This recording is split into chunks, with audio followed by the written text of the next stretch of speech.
This is the Homeschool Show from North Carolinians for Home Education. Our goal is to help you homeschool with confidence and joy. Welcome to the show.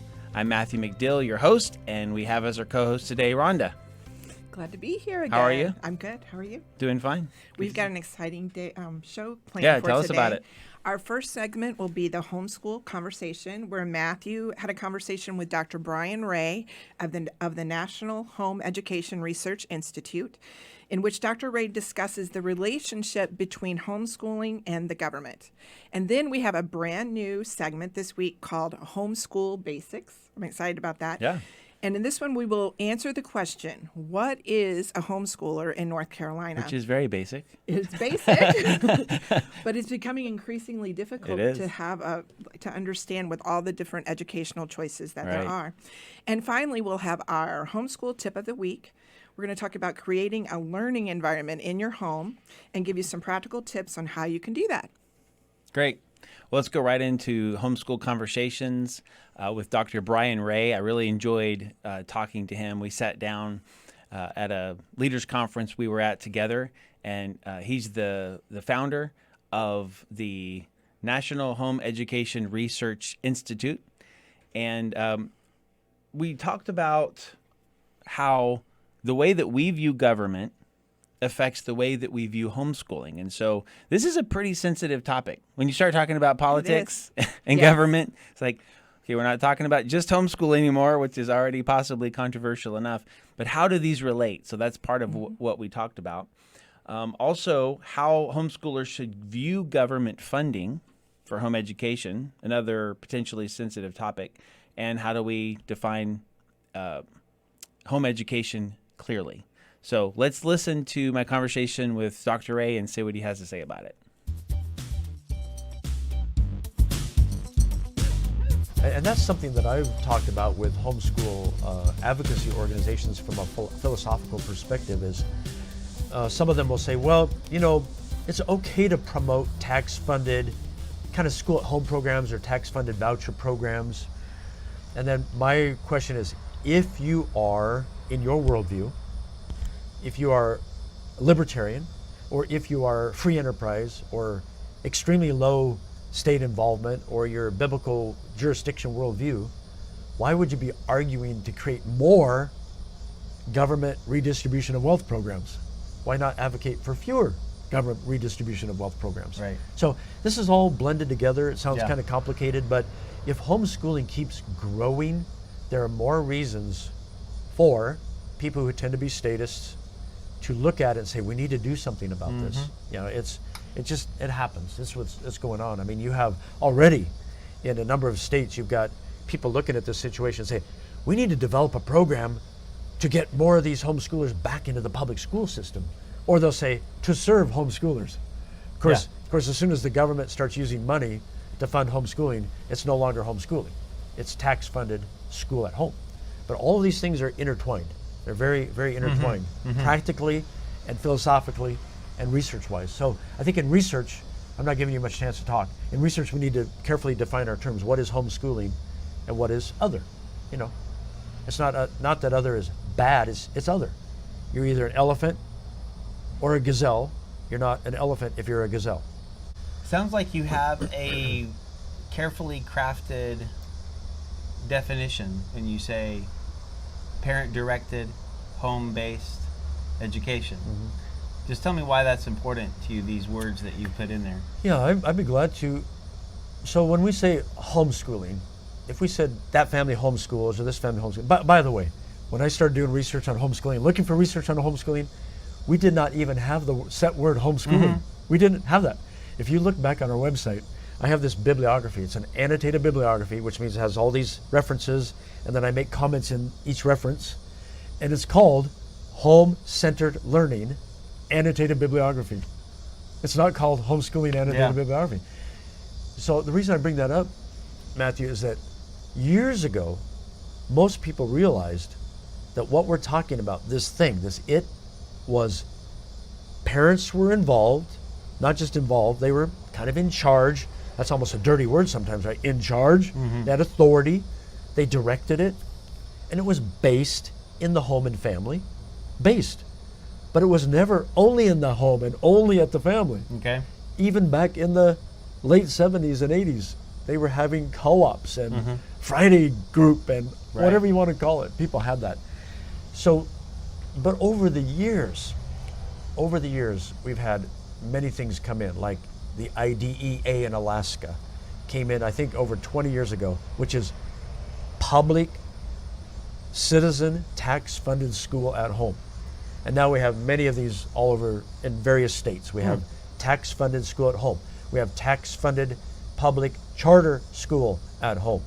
Public, tax-funded, public, charter, public, 2 days a week, school at a place, and then school at home. So all of these things, but what I want to say about is that when I say parent-directed, home-based private education, you see it's covering these different elements. Who's in charge? The government or the parents? Or an entity called a private school? So that's very important for people to think about. As soon as you start taking tax dollars, either immediately or eventually, the government is an authority over your child's education. And remember, education is a broad term. Values, beliefs, and worldview, and knowledge and skills. It's all of those. Go look it up in Webster's 1828 dictionary. There's no neutral. There is no. Now we have even more. There's certain terms I don't even want to use to give them publicity, but we have people calling all kinds of things homeschooling, which are really much more like institutional schooling and much more like tax-funded government in control than they are at all like what we have called homeschooling for 40 years. So it's not that those people are bad or less, they're different. It's like I mentioned earlier, it's like saying, well, an elephant is really a gazelle, or a gazelle is really an elephant. It's just that we took an elephant and we took off 2,000 pounds and then we had it walk digitigrade up on its toes rather than plantigrade down on its palms. Oh, and we changed its tail. Oh, and we took its trunk off, its proboscis. See, really, an elephant is really a gazelle. And we all think that's absurd. So it's important in terms of policy. It's important in terms of philosophy. It's important in terms of research to define our terms. So if you get me rolling, Matt, I'll just talk. Well, the purpose is for you to talk, not me. My job is to get you to talk. Yeah, That's the easy job.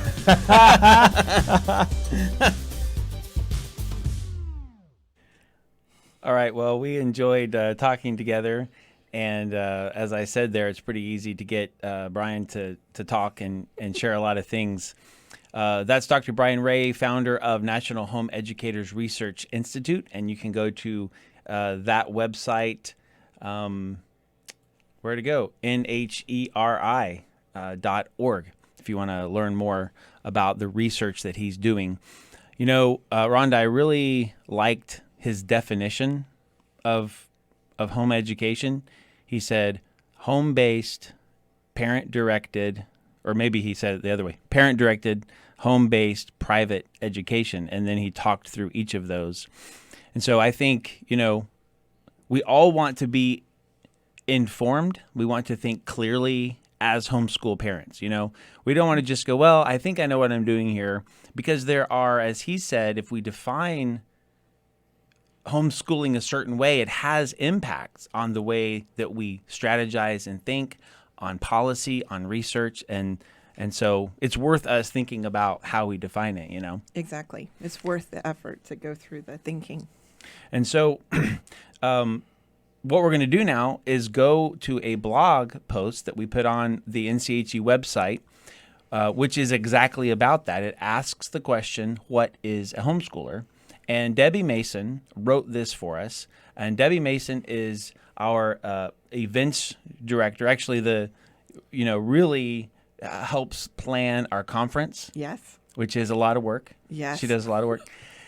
She's the greenhouse editor as well. She's our media director, among many other things. She's a busy that lady. Debbie does. So we really appreciate Debbie and all the work that she does. And she's been working with NCHE for many years. So let's just look a minute at this blog article, I want to go ahead and tell you that you can find it going to nche.com and just searching what is a homeschooler, and you'll be able to find this blog article. And we're just going to walk through it a little bit. I think the main point here right off the bat is to realize that homeschool law is state specific. So Exactly. we're going to talk about what a homeschooler is, but we're not talking about the definition of homeschooling in all the states, because we're not going to talk philosophically. We're going to talk legally. What is the law in North Carolina, basically? So here is the actual law. I'm going to read it to you as it stands now, which was established in 2013. Homeschool means a non-public school consisting of the children of not more than 2 families or households, where the parents or legal guardians or members of either household determine the scope and sequence of academic instruction, provide academic instruction, and determine additional sources of academic instruction. So we're going to walk through this and talk about each one. I think it's great to look back at the fact that NCHE has always been involved in developing the legislation in North Carolina. We've been very fortunate of Yeah. that. Yes. That's right. And in 1988, one of the first forms of North Carolina homeschool law, we were able to help write that. And then we realized, though, that there was something missing. It didn't actually allow for the parent to get outside resources or outside teachers. And so we helped rewrite the law in 2013 as it stands right there. As you know, part of our mission is to protect the rights of North Carolina citizens to homeschool. And so one of the ways that we've done that is being involved in the legislation from the very beginning. Mm-hmm. And so we take that seriously, and we're very proud of our contribution to that. So let's just walk through this a little bit. The first is that this is a non-public school. So homeschooling in North Carolina actually qualifies as a private school, which is interesting. That's what Brian said as well. That's right. And so what that means is that a school is not governed by the State Board of Education or the Department of Public Instruction. And more importantly, as Brian was talking about, it's not funded by the government. Right. And that's one of the big differences. If a school consists of more than 2 families, it would need to file as a private school. So there is a difference. Even though homeschooling is kind of qualifies as private education, you have to register as a private school if you're trying to put more than just a couple of families together. It's not homeschooling anymore, according to North Carolina law. The next is that the parents or legal guardian or someone living in the household must determine the scope and sequence of academic instruction. So what this means is that if somebody, like a school, like another entity, is determining what's being taught, when it's being taught, how it's being taught, or what the graduation requirements are, then it doesn't actually qualify, according to North Carolina law, as a homeschool. So this is an interesting point, is that the parents have a certain level of ownership in creating the curriculum and what and how it's being taught. And that really goes into the next part too, which says that the legal guardian or someone living in the house or parent must provide academic instruction. Mm-hmm. It doesn't say how much. Right. It could be a little bit, could be a lot. Yeah. But the most important thing is the parent doesn't get to just farm out all of the responsibility of academic instruction to everyone else. If that's the case, then according to North Carolina, it's not a homeschool. So that's another interesting thing to think about. Finally, now, as I mentioned before, in 2013, the homeschool family and the parents have the freedom to supplement or outsource in some of the classes. They don't have to teach it all themselves. And of course, homeschoolers have been doing that the whole time. Right. And now the law explicitly states that how it is. And that's really kind of a relief, isn't it? Was there anything Yes. that you always tried to find some help on? Yes, a number of things. And you Yeah. felt like, okay, hopefully I'm doing this okay, but it wasn't explicitly notated in the law that it was allowable. So Right. it felt good after that was passed. Yeah, and I think there's always those subjects where we think, I need some help on this. Everybody does, I Yeah. think. And it's nice to know that we can do that. So, again, we just want to be informed. We want to be educated. We want to really understand what it is that we're doing, what North Carolina law says, and we want you to feel like you know what you're doing and have confidence in that. And once again, we want to say, just like Dr. Ray said, we're not saying that other forms of education are bad. This isn't a good, bad topic. This is just what it is and what it is not. You know, Exactly. if you have your kids in a private school, you're probably not listening to this show. Exactly. Probably not. Or maybe you just turned the radio on and your kids are in private school. Well, that's fine. We're not saying there's something wrong with that. We're just saying that's not homeschooling. And it's good to just kind of know what that is. Right. Very important for our homeschool community That's to right. know what's legal. All right, before we go to our next segment, I want to tell you about one of our affiliate partners. Schoolhouse Rocked, The Homeschool Revolution is a feature-length documentary which will break down common misconceptions about homeschooling, encourage a flood of new families to homeschool, and equip those already homeschooling to do it with excellence. The film follows host Yvette Hampton as she travels the country with her family, meeting other homeschoolers and education experts in an effort to learn the secrets of successful homeschooling and to tell the story of the millions of people who have been impacted by the homeschool revolution. As viewers follow Yvette on this journey and share in her challenges and victories, they will gather the necessary resources and encouragement to homeschool with excellence, to start strong, and to finish well. If you'd like to watch this fantastic documentary and support NCHE at the same time, go to watch.schoolhouserocked.com/index/NCHE. And since you probably can't remember that, we have the links in the show notes. You can go to the show page, nche.com/the homeschool show, or on YouTube or your podcast app. The link will be in the show notes. Great. So we can go to our homeschool tip of the week now. Our homeschool tip of the week. The tip of the week is create a learning environment in your home. Okay. You're going to help us out with I'm that? going to help you with that, hopefully. You will. So in episode 8, we talked about you don't have to replicate school at home. So how do you, and you can go to our show page if you'd like to listen to that, but how do you create a learning environment in your home? So these are just some tips that I've learned from various people on our homeschool journey over the years. And I'd love for you to share your tips that you've learned. You can do that by contacting us. Our contact information is on our show page. First, realize that it's okay if does your house look like it could be on the cover of House Beautiful? Mine doesn't most of the time. It does now because all my kids are gone. But when learning is taking place in your home, it's normal that your house is going to look like learning is taking place in your home. Can I tell you a story? Yes, tell me a So story. I went into the dining room, and there's this extra table set up with Legos all over it. Love it. And I said, this is a dining room. And and Dana, my wife, was like, we're homeschooling, so it's fine. You know, Yes. This is what it's supposed to look like. Yeah. So even he's been homeschooling for a while. He needs to be learned That's right. I have this to go, too. okay, fine. Oh, that's right. Okay, we're doing that. So it is okay, and your house isn't going to look perfect all the time. That's all right. Now we need to have a level of cleanliness, Sure. right? And we can have pickup times during the day, but it's important for you to have the mindset that my house it's okay for it to look like learning's taking place.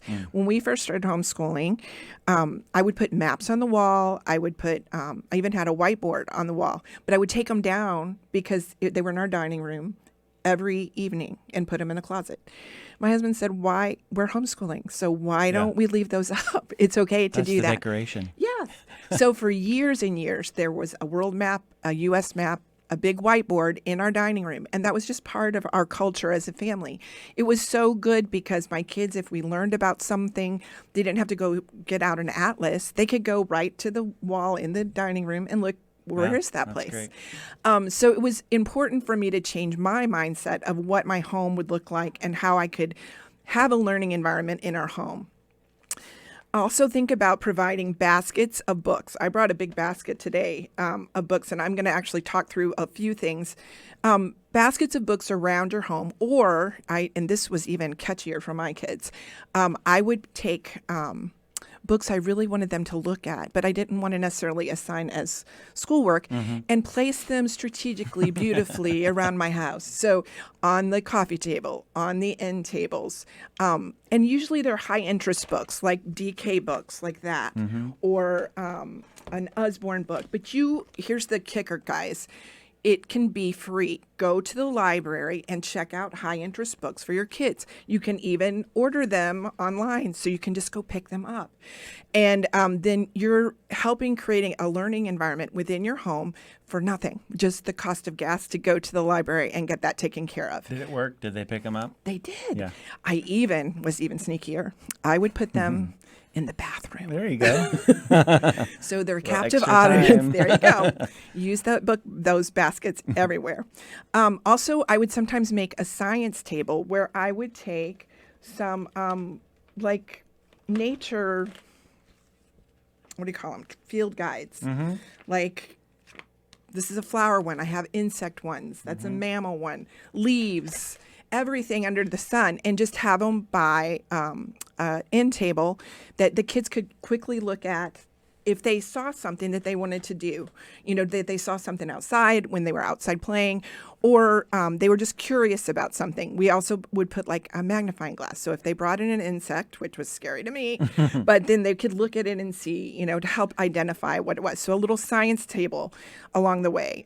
Just fill your home with educational items. As I said, the library is a free resource, but also think about that you can have, like, parents, grandparents can buy gifts, aunts, uncles. So when you think of things like that, ask them, can you put that on our list for things that we would like to get? But even collections like leaves, we had rock collections, music for playing in the background. Now I still have CDs, I'm embarrassed to say, and I have a CD player, but I also use MP3s, but or audio sources. But parents can do that and use those throughout the week to introduce music to your children. Let's see. Also, include some things that your children are interested in. Like, one of my kids was interested in chess. So I had a little chess book that explained the different moves, put that out with a little chess set on one little side table. And then whenever they had extra time, they could utilize that. Just think creatively out of the box. Always save a little bit of your money from curriculum that you're going to purchase for some what I call fun items, to go outside of the box in your homeschooling. Right. You can create a cozy reading nook in your child's room. It doesn't take anything but a blanket for it and some pillows. Or you can make it fancy if you want, or beanbag chairs. We did those. Also provide a space where your kids can easily locate their learning materials. So we didn't even have bookshelves. I think I confessed that in one podcast previous.